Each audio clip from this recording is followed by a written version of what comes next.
സതീഷ് ധൈര്യം ഉണ്ടെങ്കിൽ എന്നെ വെല്ലുവിളിക്ക്. നിങ്ങൾ എന്തിനാ വെല്ലുവിളിക്കുന്നത് എനിക്ക് മനസ്സിലായില്ല. താങ്കൾ ഇപ്പൊ ഈ ചർച്ചയിൽ വന്ന് എന്തെങ്കിലും കാര്യങ്ങൾ വിളിച്ചു പറയുന്നത് ഞാനിതിനാ വെല്ലുവിളി. അടുത്ത റൗണ്ടിൽ പറയുകയും ചെയ്യും. താങ്കൾ അവസരം തന്നാൽ മതി.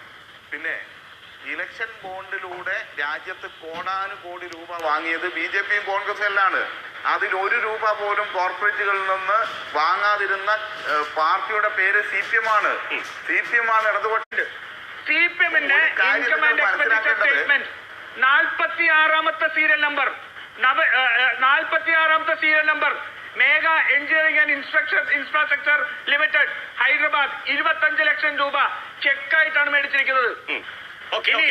48ാം നമ്പർ നവയുഗ എഞ്ചിനീയറിംഗ് കമ്പനി 25 ലക്ഷം രൂപ 7/4/2019 ചെക്ക് നമ്പർ 174158. അന്ന് തന്നെ നവയുഗ എഞ്ചിനീയറിംഗ് കമ്പനി രണ്ടാമത്തത് 174159 8/4/19 25 ലക്ഷം രൂപ. ഉത്തരാഖണ്ഡിൽ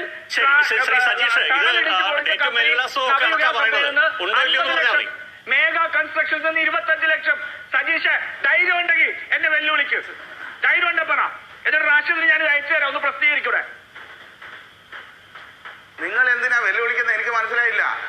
താങ്കൾ ഇപ്പൊ ഈ ചർച്ചയിൽ വന്ന് എന്തെങ്കിലും കാര്യങ്ങൾ വിളിച്ചു പറയുന്നത് ഞാനിതിനാ വെല്ലുവിളി.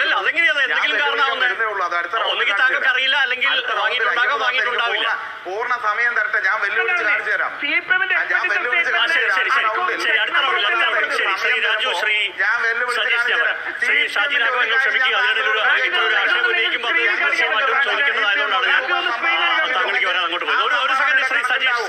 പറയട്ടെ.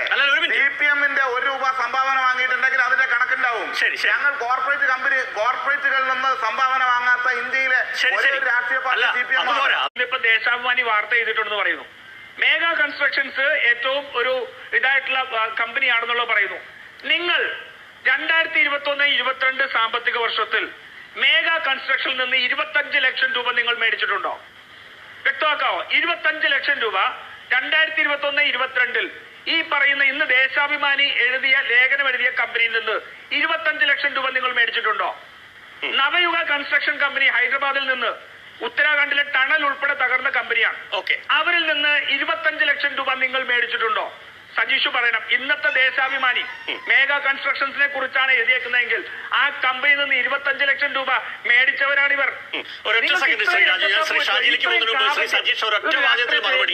ഇവിടെ ശ്രീ രാജു പി നായർ സംസാരിച്ചുകൊണ്ടിരിക്കുന്നത് നുണ ഏത് രീതിയിലും അവതരിപ്പിക്കാമെന്നുള്ള രീതിയിലാണ്. അദ്ദേഹത്തിന്റെ ഒരു പതിവ് ശൈലിയിൽ വാചക ഞാൻ പറയാം.